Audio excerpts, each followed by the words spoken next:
Welcome back to the channel. This is the Earth Science Classroom. This video is on environmental science, and one particular topic within this broad area or subject or discipline is demographics. Now, this is a unit which is not as appreciated as other topics within the environmental science curriculum.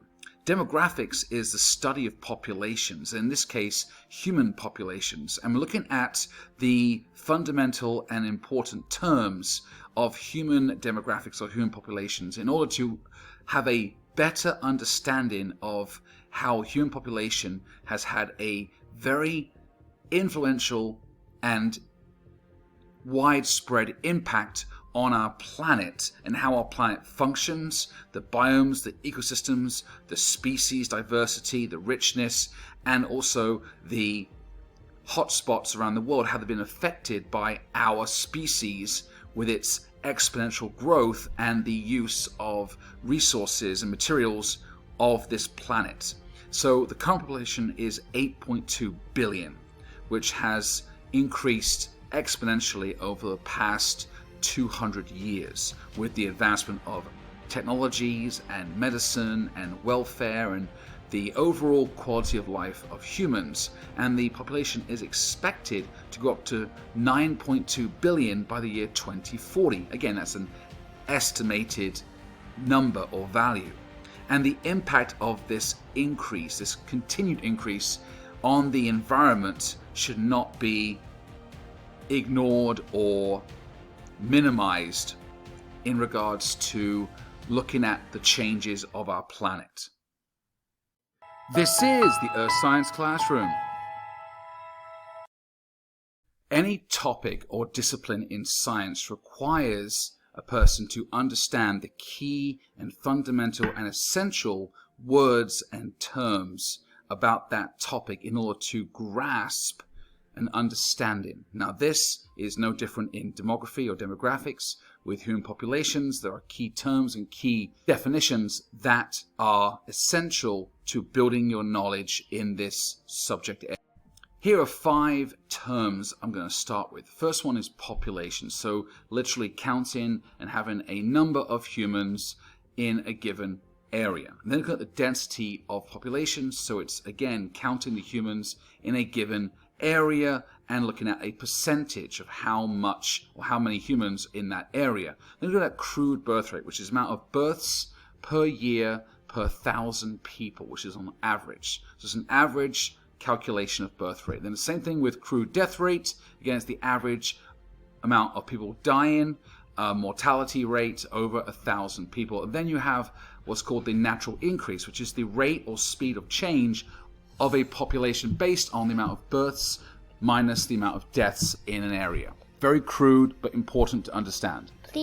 In addition to the first 5 terms we discussed, which is population, the density, the crude birth rate, crude death rate, and natural increase, those are the basics. And now we can also look at additional terms which help to understand more parameters, more factors, and more characteristics of population that can play an important role in understanding the effect of populations on our planet. So growth rate is important to appreciate, which is the speed at which a population is going to grow over time. Linked to that is the total fertility rate, TFR.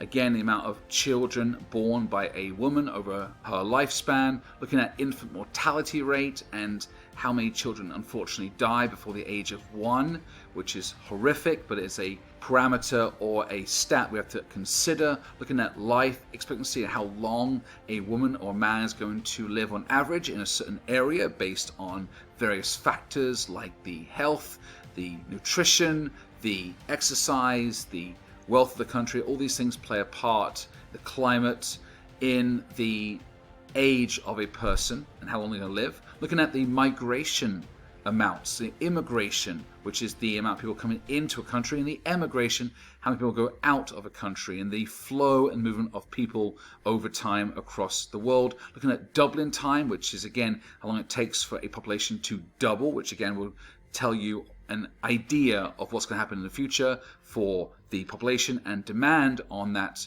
population. Fecundity, which is the ability for a woman to have children and reproduce.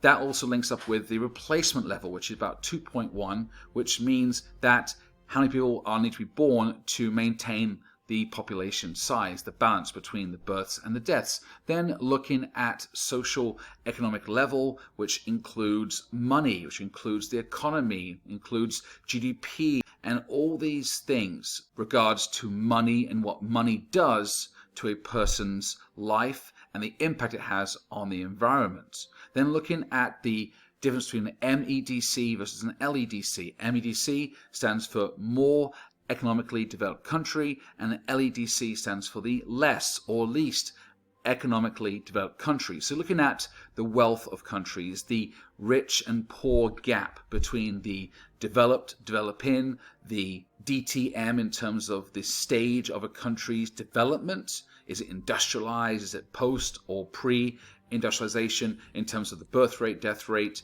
And all this stuff can come into a connected pattern of population stats that will give a fantastic insight into how a population is affecting the environment.